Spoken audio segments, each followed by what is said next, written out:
welcome back to Soccer Cards United. It's episode 187 of the greatest soccer card podcast in the world.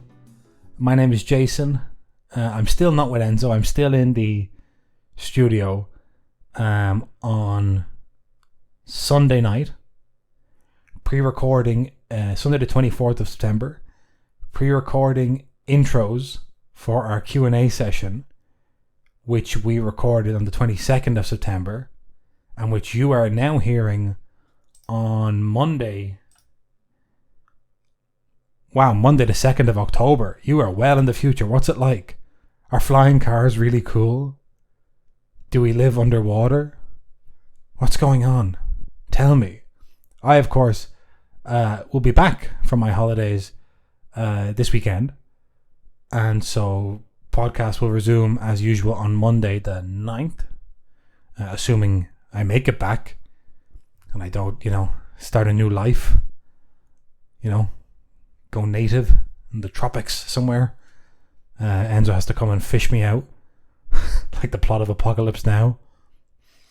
How was the weekend? Oh, look at that. I was talking on episode 186 about how Man United were playing Crystal Palace in the EFL Cup during the week, and then they played them at the weekend as well.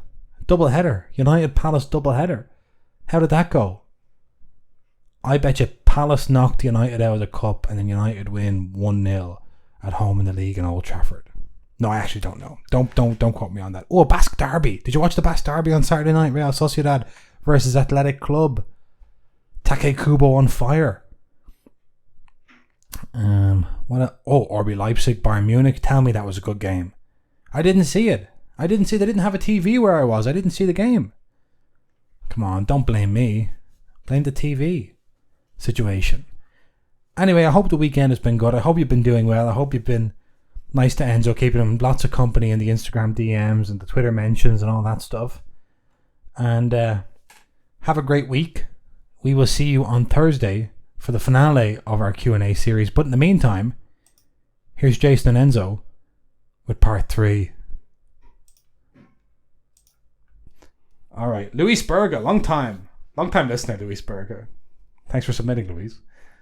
Hey guys, since you've been on the road for the summer, can you share your biggest surprises as far as players, sets, teams, etc. that were more in demand than you expected? We'll start there. So we've been on the road. What were we surprised by in terms of what people were interested in buying? Sets, players, types of cards, all that stuff. I mean, one of our best sellers I could jump into was probably Legend Liverpool autographs. Whether it was Steven Gerrard or Fernando Torres, Luis Garcia, Dirk Cow. Yeah, I feel like they did really well across the board because obviously Liverpool are such a big club. But I don't know. Apart from that, I think one big thing that we always talk about card shows is autographs. Yes, especially in Europe, where people are new to the hobby and all that stuff, and you get a lot of passing trade of people that aren't quite in, or maybe are in on like a sticker level, or they're half in, half out. Autographs are much more impressive to people than inserts and low number parallels. Yeah. If you're not a full hobby person. Yeah, if you don't understand really, like you understand 101, but if you don't really understand enough 25, you're not really caring. So that wherever we go and whenever we kind of travel around, autographs are good. But like we've had times when someone will have, say it's a Steven Gerrard autograph, and it could be someone's trying to sell us a base select and an all 49 select, and we're kind of thinking, okay, this is for the card show inventory, we'll take the base, because the all 49 is going to be too expensive for the market that we're trying to sell into. They don't care what number it is, they just want an autograph. So of course the base is the cheapest, so the easiest to sell, especially if you're looking at the multiplier, where it's like, okay, there could be 500 base autos and there's all 49, so it's like this is 10 times as rare. It's not going to be 10 times the price. No, people don't care, so that's tough. Messi Mania surprised me a lot. Yes, it was great to see everyone was Messi. Maybe the flip side for Ronaldo, a lot of people were kind of cold on him. Absolutely, which is surprising because he is still an all-time great. But Messi Mania. But you compare the last 3 years. Messi Mania and not in a PSG kit.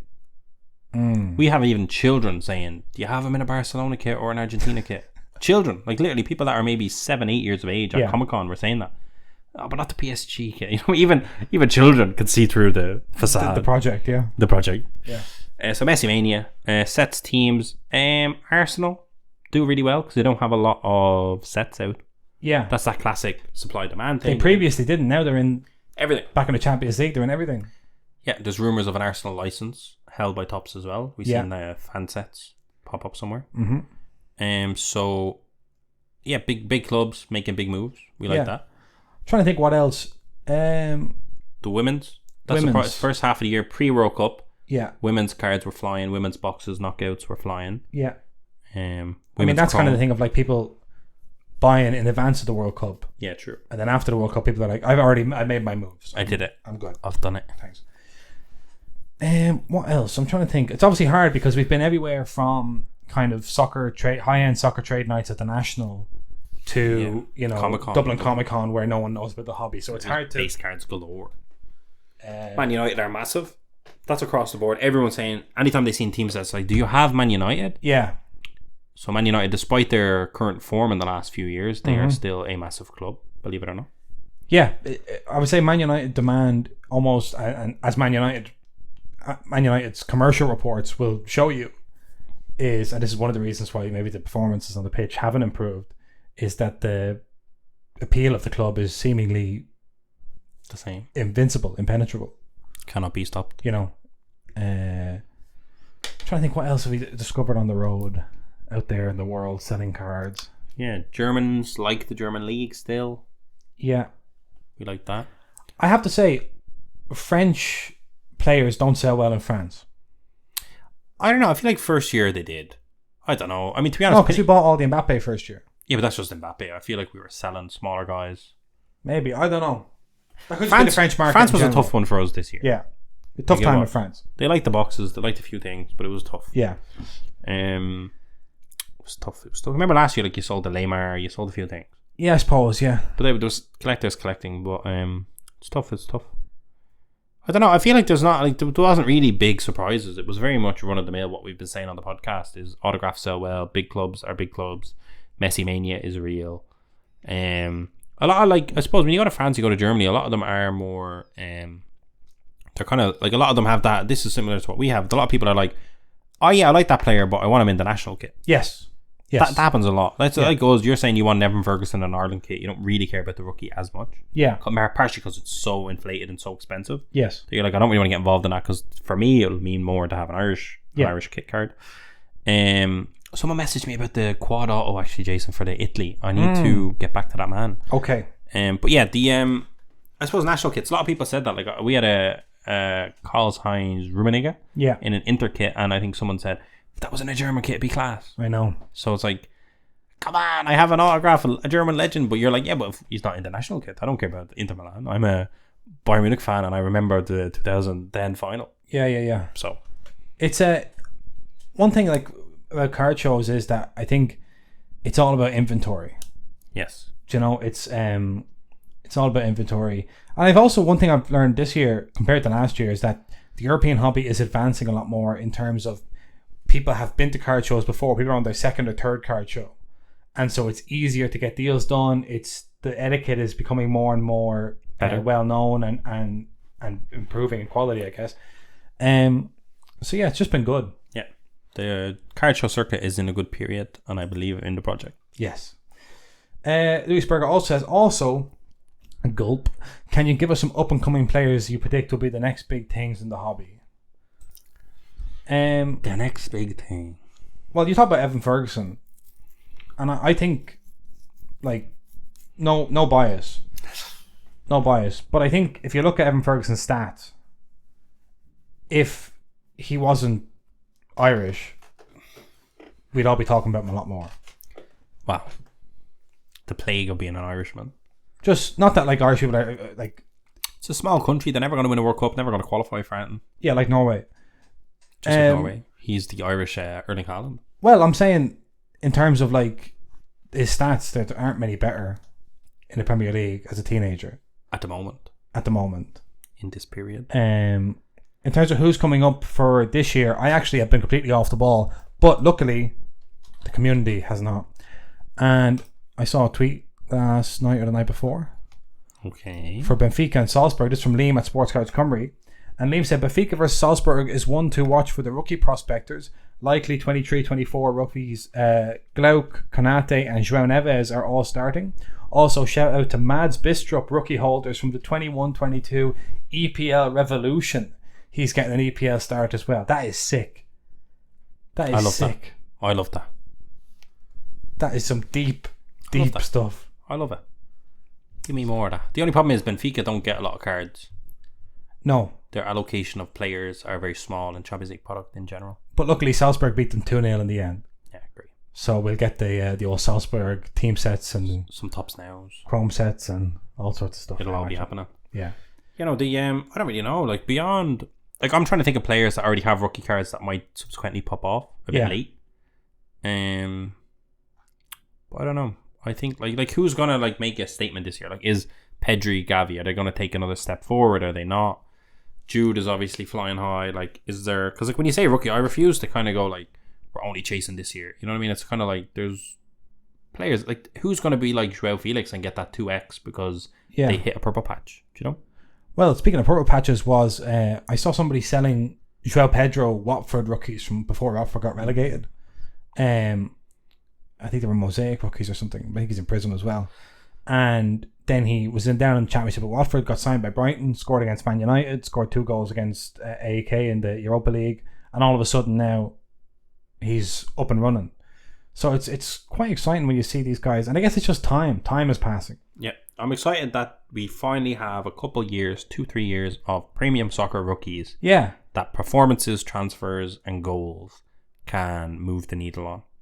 Yeah, I agree. Pretty cool. I agree completely. So Luis, I guess you're just gonna have to listen every week to see who every single week the new guys are. Okay, how are we doing on time? Oh wow. Oh wow. Oh wow. Oh my god. Okay, so where are we going to now? We're going to Brit Francis, yeah. I have 2 questions here. First thing, Man United be able to right the ship. We already talked about that on a previous episode if you didn't hear it.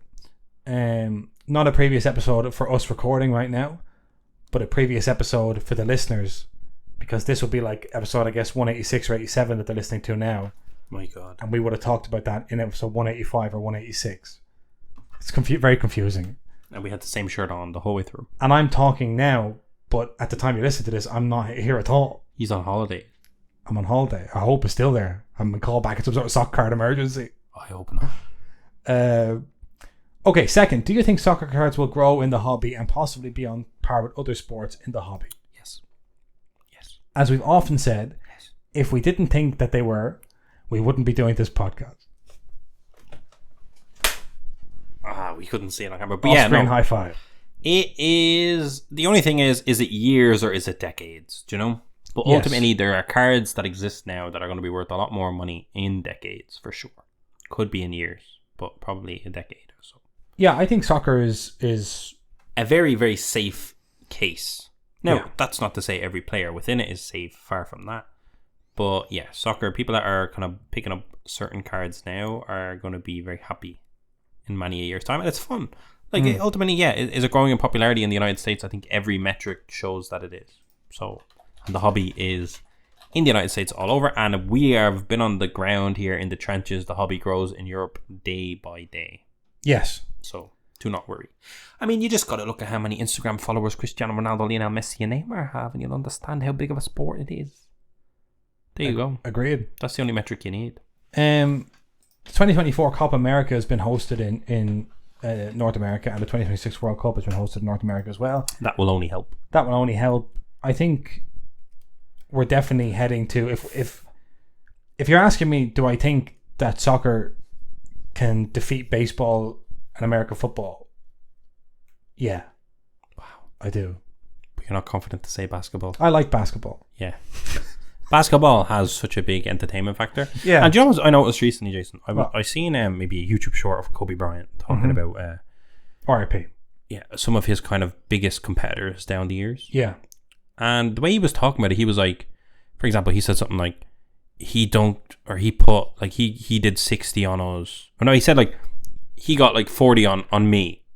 Yeah. Because he was guarding him or whatever. Yeah, he got like, so it's like, even though there was two teams set up, and one guy got 40 points, whatever. Yeah. He was saying he got it on me. Because in basketball, you do have that kind of one player, 2-3 players, whatever that. Because there's not that many. I'm on him. Who are you on? Yeah, but no, not even that. It's just like, it's almost like it's not this team scored 40. Like this team scored 3 against Man United. It's like this team scored 3 against Bruno Fernandes.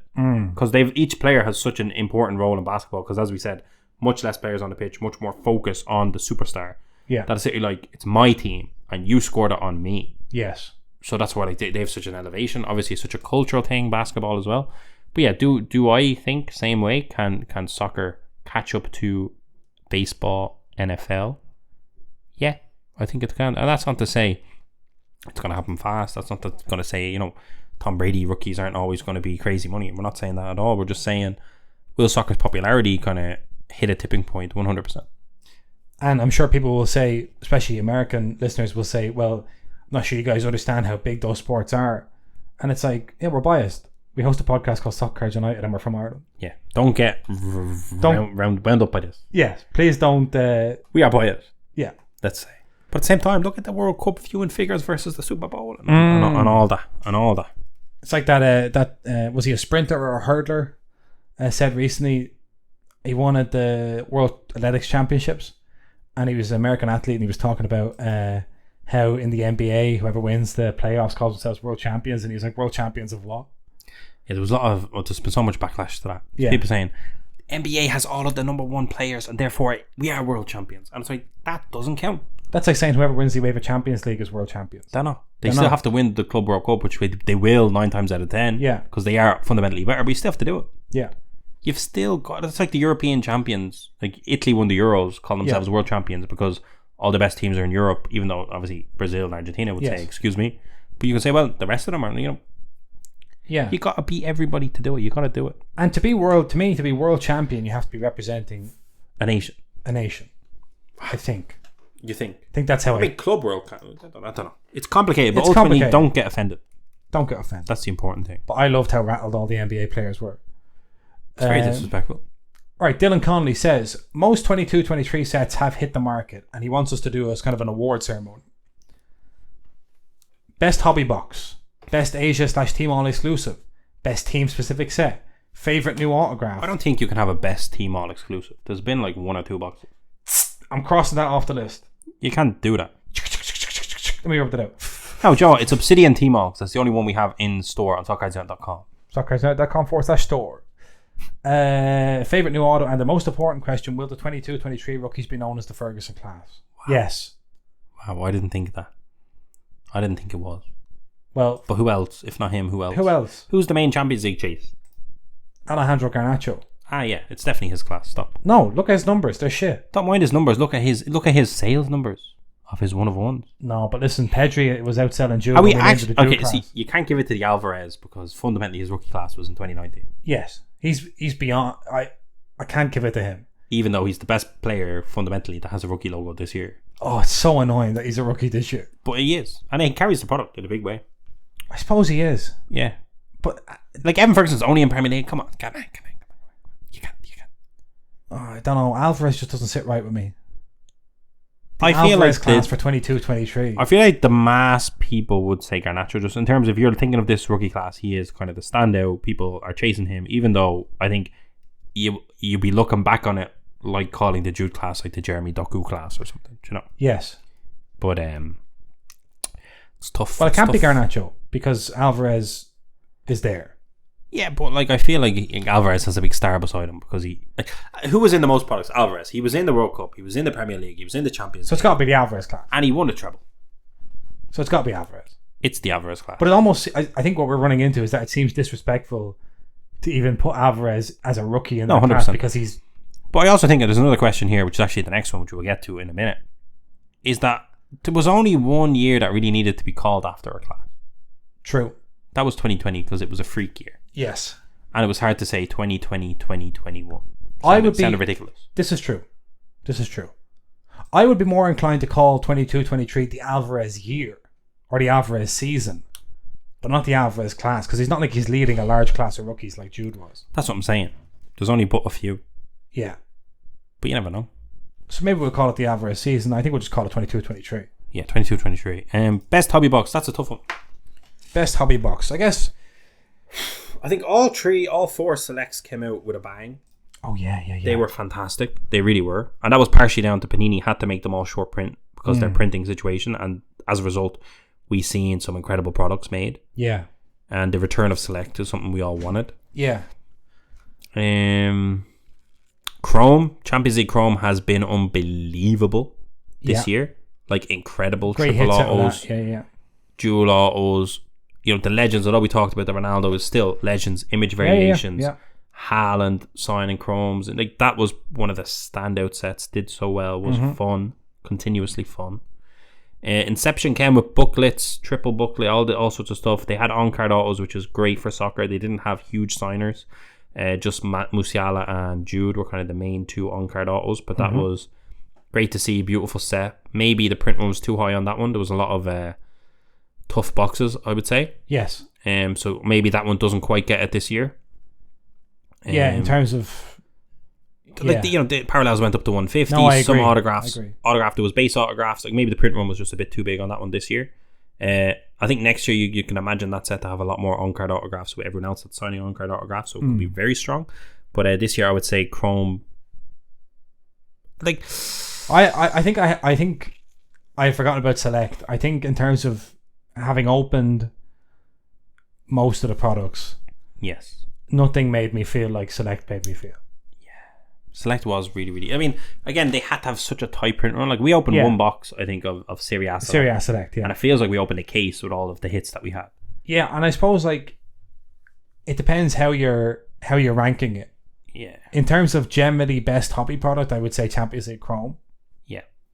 It's affordability, hit rate, quality of the cards, class. Yeah. Like if you're opening a case of that, you're having a good time, I think. But then if you're opening a case of Select, you're having a great time. You're having an unbelievable time. Like for me, Select was the 4 selects were all amazing. Yeah. Serie A obviously had such a premium to it. It was very, very short print and all the Kavicha stuff and all the legends. However, I would say those were the only good products Panini dropped this year. Maybe I'm not thinking of something. Maybe I'm a bit off with that. But I feel like Immaculate and Impeccable flopped. They did, yeah. Obsidian wasn't amazing. Was okay. How was World Cup Prism? Oh, World Cup Prism was great. That was amazing. Now that was obviously Messi winning the World Cup help. I kind of wasn't even counting World Cup Prism. Yeah. World Cup Prism was fantastic. Road to the World Cup was shite. The Mosaic and National Treasures was bad. Eminence I didn't like. Yeah, we didn't open any Eminence. Was crazy. But that's a different, I mean, you can't really judge Eminence. So yeah, World Cup Prism, because Messi won the World Cup and because they kind of juiced it a bit, and Alvarez was a rookie, which kind of helped, even though he shouldn't have been a rookie. So that was a good set. Yeah. And like the sales figures we got at World Cup Prism were iconic for soccer. It was good. It was wonderful. Yes. So World Cup Prism and then the selects were good. Immaculate, Premier League Prism wasn't great. Obsidian wasn't great. T-Mall was really bad. Agreed. Not really bad, but it wasn't great. Blasters and stuff weren't loaded. They weren't great. You know, I don't really know what else they made. The selects were class. That's true. Yeah. But then, like, which one would you pick out? Would you just pick out FIFA Select because it kind of has the national kits and it's cool, or would you be more like we did a case break in Premier League Select? That was fun. Yeah, we did. So we didn't open any La Liga. No. We opened one box of Serie A, which was amazing. One case of Premier League, EPL, and one box of FIFA. One box of FIFA. I was really impressed by the case of EPL Select. Yeah, but I think we got a really good case. Yeah. Like that was the higher print run product. But considering I entered 11 case breaks and didn't get any Evan Ferguson numbered, I can't give it to EPL. I'm probably have to go Serie A for me. It was just brilliant. Yeah, it's hard. Like you have Kavicha, which obviously was a superstar, and then you also have Legend Autos. You have a lot of low numbered. Like I think we opened one box. We got 3 zebras. Yeah. We got 2 of 3s, I think, or an of 3 and an of 10. We got tie-dye auto of 25 tie-dye auto Kaka. Yeah. That was an amazing. Like, yeah, that was so short print. It's hard to not give it to that. I'm a Milan fan, so I'm buzzing as well for it. Yeah. That was a bit of a freak set, I would say. So that's definitely probably hobby box of the year, maybe. I think Chrome really pushed. I didn't think Chrome could be as strong as it was this year. I think I'm Sapphire too. Sapphire's been good. Yeah, Sapphire's been good. I think Chrome's been better than Sapphire, but Sapphire's been really good. Yeah. I think, are we overthinking? Like Stadium Club hasn't done too much. I mean, it is what it is. You know, it's a great set. Women's Chrome, they made too much of it. I think Merlin lost its kind of appeal. I think I think Chrome's gain was Merlin's loss. Yes, same as Stadium Club to a degree. But I think Stadium Club again, different set. We're just starting to see Finest in hand now. Just people are complaining about some high numbered autographs. I think there's some off 350. Yeah, they've numbered the rookie autos. So there's a Enzo Fernandez is off 500 base auto, which is not great. Museum bases.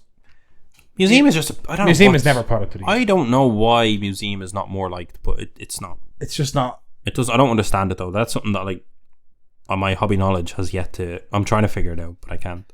Yeah. Yeah, I think like Topps' product of the year is probably Topps Chrome. Panini is Serie A Select. I would agree. Best new auto, somebody says. Best new auto. So who did they add to the auto checklist? I mean, Zidane was huge for both people. Zidane, massive. That's like, you want to see that. You want to see Zidane. I think R9, Ronaldo, great. Ronaldinho. We just heard Ronaldinho. To be honest, I'm giving it Ronaldinho because that's just... Can we give it even though it's redemptions? Yeah, because they're going to get fulfilled, I think. Come on, it's Ronaldinho. No, I to be honest... If Ronaldinho's autos are fulfilled as redemptions, it has to be Ronaldinho. Yeah, it has to be. There's no more popular... Especially in Europe, there's no more popular... Universally popular player, I don't think. Than I think even in the States, like if you... People know Ronaldinho simply for his iconic status without even being completely fully aware of what he did and, you know, all that stuff. But I feel like most of the people that are ready to be collectors in Europe, the most easy to kind of convert group of people are kind of people our age, I think. And people our age remember Ronaldinho the most. Yes. Do you know what I mean? Like, I think it's hard to not be like, oh, he's brilliant. No, I agree. So probably Ronaldinho. And I think that's just for Topps. I don't think Panini have him this. Maybe they do. I don't think so. Not sure, but like those ones, once they need to be fulfilled because they are redemptions, but once they are fulfilled, definitely Ronaldinho. I would say it's Ronaldinho number one with asterisk, and then Zidane number two. Yeah, it's got to be Zizou number two. I respect that.